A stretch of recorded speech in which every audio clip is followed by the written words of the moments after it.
तबाही और बर्बादी का उनको अल्लाह के बाद अब सुप्रीम कोर्ट जो है वो आखिरी सहारा है। सुप्रीम कोर्ट से फैसला जो है अगर वो ही कानूनी बका है, सुप्रीम कोर्ट ही आईनी बका है।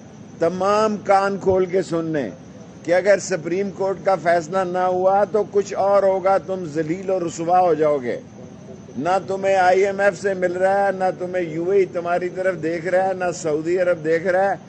10 प्रेस कॉन्फ्रेंस कल हुई हैं और 10 बंदे आटे में मर गए हैं जी। यानी एक प्रेस कॉन्फ्रेंस का रेट जो है एक गरीब की मौत है।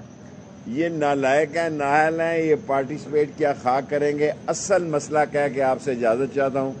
जो परसों मीटिंग हुई उसमें ये इतला दी गई कि जिस बंदे इमरान खान की पोजीशन 65% थी वो 71% हो गई है, और तुम पार्टियां अपने अपने इंतखाब पे इलेक्शन लड़ रहे हो। कोई तीर पे लड़ रहा है, कोई शेर पे लड़ रहा है, कोई लालटेन पे लड़ रहा है। तो इलेक्शन तुमने खाक लड़ना है, इलेक्शन से फरारी हैं। सुप्रीम कोर्ट पर फर्ज है कि इनको इलेक्शन में लाएं, और जो अपने आप को बड़े अरस्तू और महातेर और बड़े कस्तनतुनिया को फतह करने वाले 200 रुपए का डॉलर करने वाले आए थे, वो बताएं कौम कहाँ खड़ी है। कौम की तवज्जो हटाई जा रही है।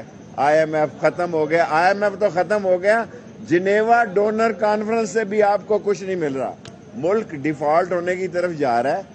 सारे बैठें, अकल करें, इलेक्शन करें, इस्तेकाम होगा और इस्तेकाम से बेहतरी होगी। हमें किसी से लड़ाई झगड़ा नहीं।